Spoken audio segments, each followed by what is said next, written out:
Hey guys, Boogie here, and this is Boogie Plays Games, where Boogie sometimes plays games. I also talk about games, and today I want to talk a little bit about the PlayStation 4. So backwards compatibility is all the rage this generation, aside from remaking games, of course, and reselling them does. Recently we've seen the Xbox One add a list of 104 backwards compatible games for the Xbox One from the 360 region. Then you've got the Wii U, which pretty much plays the entire Nintendo catalog, or at least select games from the Nintendo catalog. Then, of course, you've got the PlayStation 4, which has started to emulate PlayStation 3 via their cloud service, via PlayStation Now. If you subscribe to that, there's a good number of PlayStation 3 games that you can play. Well, very surprisingly, it turns out that's not going to be the only way to emulate games on the PlayStation 4. Currently, there are 4 games from the PlayStation 2 era that will run on a PlayStation 4.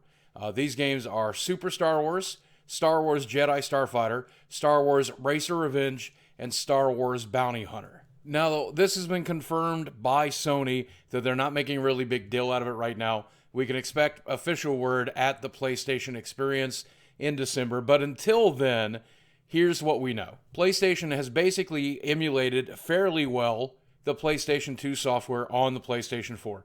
And with this comes a lot of great features. Number one, there's video upscaling that looks pretty good for the 3D effects, doesn't look that great for pixelated models because obviously they're pixelated. It has an increase in frame rate. A lot of games that ran at 30 frames per second on the PlayStation 2 are obviously capable of running at 60 frames per second here, and they look pretty damn fantastic. Now, what Sony plans to do with this emulation is anybody's guess. Are they going to do what the Xbox One does, which allows you to just pop in the disc? We have to buy the games again via the library and download them. Well, who has any idea how this is actually going to work? And obviously, PlayStation is being fairly tight-lipped about it. I'm hoping we'll find out more of the PlayStation experience.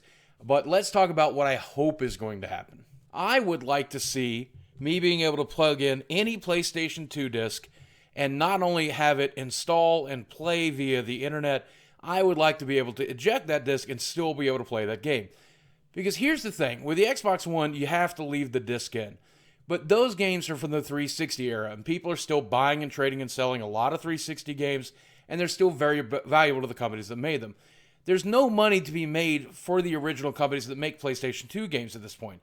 There's no way to buy a new copy of a PlayStation 2 game unless you go to some archaic Walmart that has never gotten rid of its clearance. So in my opinion, there's absolutely no reason not to let me pop in my PlayStation 2 disc, install that game, and have it available to play whenever I want to, however I want to. This, of course, is presuming that PlayStation is going to offer not just 4 games, not just 40 games, but 400 games. But according to Wikipedia, there are 4,000 different games available for the PlayStation 2.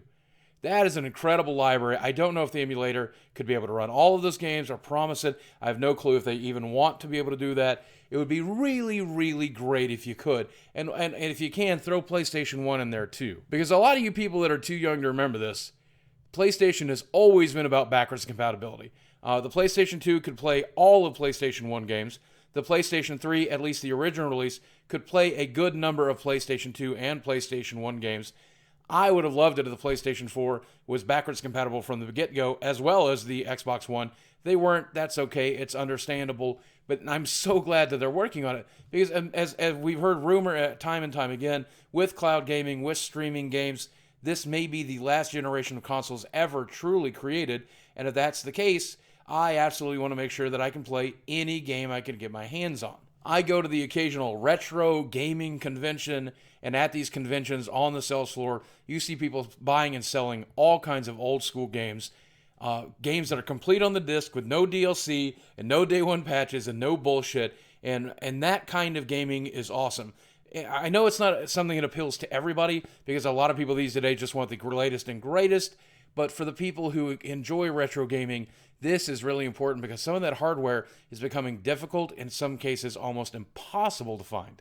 But my favorite part of this tale is that once again, competition awards the consumer. You've got PlayStation working on PlayStation Now. Xbox is then forced to work on backwards compatibility. They're getting backwards compatibility right, so that forces PlayStation to work on that. And because those guys are competing so hard to earn our loyalty, to earn our dollar, to earn our decision to purchase their console, they are fighting neck and neck to give us more features, more stuff, and better things to do. And I love that because as a PC owner and a console owner, I love it when my consoles can do more and more stuff every day and get closer and closer to PC. So what do you think about backwards compatibility? Is this something that you would use? Is this something that's interesting to you?